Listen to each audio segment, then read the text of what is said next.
Olá, serei seu professor nesta videoaula de máquinas elétricas estacionárias, transformadores. Vamos começar? Os temas desta aula serão características do transformador, relações no transformador, tipos de transformadores, núcleo do transformador e perdas no transformador. Bom, vamos começar falando sobre as características do transformador. Um transformador é um dispositivo muito utilizado em diversas aplicações, principalmente nas fontes de alimentação.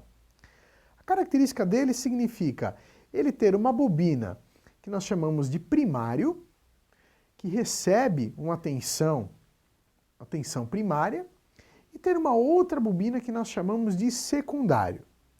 Essa bobina do secundário vai receber uma tensão induzida da bobina do primário. Para que possa haver um maior compartilhamento desse campo magnético entre as bobinas, nós utilizamos um núcleo de ferro ou algum material condutor de magnetismo. Então, através desse núcleo estão conectadas as duas bobinas. Mas vejam só, não há um contato físico, não há um contato entre as bobinas do primário e do secundário. O que há é um contato magnético, ou seja, eu coloquei uma corrente elétrica nas bobinas do primário, esta bobina vai gerar uma corrente induzida na bobina do secundário. Então há uma isolação aí, física, entre essas bobinas. Essa é a grande característica do transformador. Bom, nós vimos a bobina do primário e a bobina do secundário. Essas bobinas têm uma relação. Então, primeiro nós temos aqui uma relação entre a tensão. Vejam que nós temos a tensão no primário dividido pela tensão no secundário. É assim que nós criamos essa razão entre as tensões do transformador. Perceba que, igualmente a essa razão de tensão, nós temos a razão das bobinas. Então, o número de espiras no primário dividido pelo número de espiras no secundário.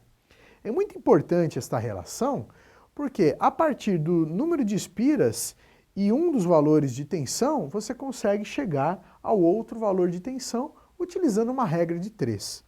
Ou, de mesma forma, se você conhece as tensões do primário e do secundário, você pode, ao atribuir um valor de espiras no primário ou no secundário, você consegue calcular o outro número de espiras também utilizando a regra de 3. Nós temos também uma relação de corrente, que vai funcionar de maneira semelhante à relação de tensão. Então perceba que a corrente do primário é dividida pela corrente do secundário.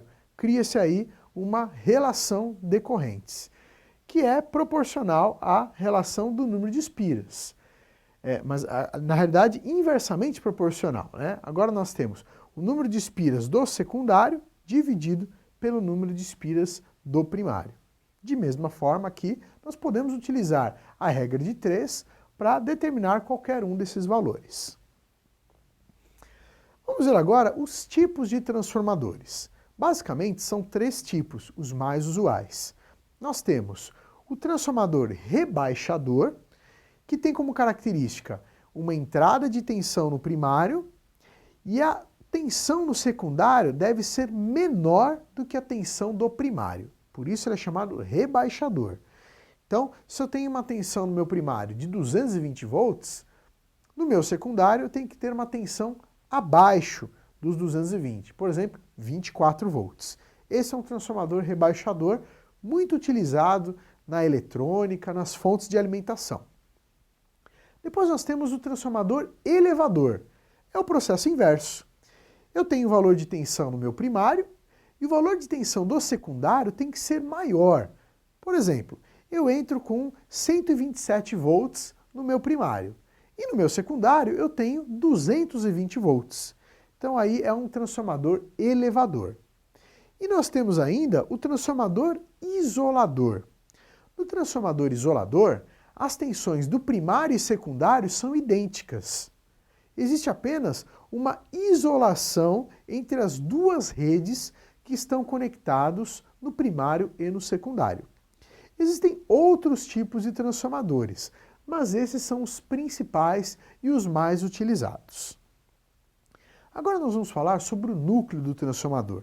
Já que nós, em eletromagnetismo, falamos sobre as bobinas, agora é importante salientarmos o núcleo do transformador. O núcleo é bastante importante porque ele tem a função de transferir o fluxo magnético da bobina do primário para a bobina do secundário. Mas isso não pode ser apenas colocado um pedaço de metal entre essas bobinas. Nós precisamos pensar em algumas características que isso pode provocar. A primeira delas, e muito importante, é o aquecimento. Se eu simplesmente colocar um pedaço de metal no interior das duas bobinas, interligando elas, eu vou gerar um aquecimento enorme. Esse aquecimento pode ser suficiente para deteriorar o fio, geralmente de cobre, das espiras das bobinas. Deteriorando esses fios, a isolação desses fios, eles podem entrar em curto. E aí eu danifico o meu transformador. Por isso existem algumas técnicas para se montar um núcleo do transformador. A primeira coisa é que existem diversos arranjos desses núcleos. Vejam só, aqui nós temos, por exemplo, o chamado núcleo EI. Então eu tenho uma parte formando a letra I e uma outra parte formando a letra E. Nessa parte que forma a letra E é onde eu vou inserir as minhas bobinas. E depois eu fecho o meu núcleo com a letra I. Embaixo nós temos um núcleo do tipo F. Um arranjo semelhante, mas agora cortando ao meio o nosso núcleo. Cada tipo de transformador vai ter um núcleo mais adequado. Outra característica muito importante, pode-se verificar aqui nessa imagem, é que ao invés de utilizarmos uma peça única de metal, nós temos aí várias camadas. É como se nós cortássemos esse núcleo em diversas camadas e depois juntasse essas camadas. Isso vai garantir uma ventilação nesse núcleo e diminuirá o seu aquecimento. Agora nós vamos falar de um assunto muito importante que são as perdas no transformador. O nosso objetivo, utilizando o transformador, é sempre aumentar, diminuir ou isolar uma tensão entre primário e secundário. Num transformador ideal, isso aconteceria sem nenhuma perda de potência elétrica. Esse seria o caminho ideal para o uso do transformador. Contudo, de acordo com os materiais que são feitos os transformadores, acontecerá uma perda de potência. Ela é indesejada e inevitável. O que nós podemos tentar é diminuir essa perda através da forma construtiva e dos materiais empregados na construção do transformador. Bom, a primeira perda que nós teremos é a chamada perda no cobre. O que significa esta perda no cobre? As bobinas dos transformadores são feitas com fio de cobre. E esse fio de cobre, inevitavelmente, vai apresentar uma resistência à corrente elétrica. É uma característica natural do cobre. Nós só conseguiríamos diminuir essa perda se nós trocássemos o cobre por um outro material menos resistente à corrente elétrica. Poderíamos fazer isso através da prata ou do ouro. Reduziríamos esta perda, porém, aumentaríamos e muito o custo do transformador. Portanto, numa relação custo-benefício, o ideal é mantermos o uso do cobre. Mas, às vezes, vale a pena nós aumentarmos a seção do condutor de cobre empregado no transformador, que vai aumentar um pouco o custo do transformador, mas reduzir as perdas no cobre. Uma outra perda que nós temos é a chamada perdas por histerese. Essa também é uma perda inevitável. Por quê? Esta perda se dá pelo processo de eletromagnetismo que ocorre dentro do transformador. Lembram-se, nós vamos utilizar uma corrente elétrica num sentido convencional e através das propriedades do eletromagnetismo nós teremos uma corrente induzida no sentido inverso. Essa troca de polaridades do eletromagnetismo funcionando dentro do transformador é que vai gerar essas perdas por histerese. E depois nós temos as perdas por correntes parasitas. Aqui o problema é o núcleo do transformador. Então, utilizando um material condutor de eletromagnetismo dentro do transformador, inevitavelmente vai gerar essas perdas por correntes parasitas. São as perdas que acontecem no núcleo do transformador. Então, essas perdas, elas são inevitáveis. O que nós vamos tentar é apenas atenuá-las. E essas perdas se darão por aquecimento, ou seja, a energia elétrica que passa pelo transformador, entra pelo primário e vai para a carga no secundário, ela deveria ir 100%, mas uma pequena porcentagem sempre ficará no transformador como perda. E essa perda se dará através do aquecimento. Portanto, se o seu transformador está aquecendo, é porque você está tendo perdas de energia elétrica.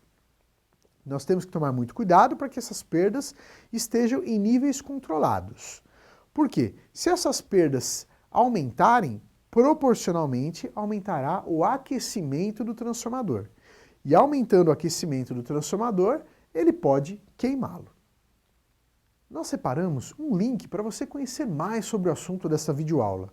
Não deixe de acessá-lo em seu ambiente virtual.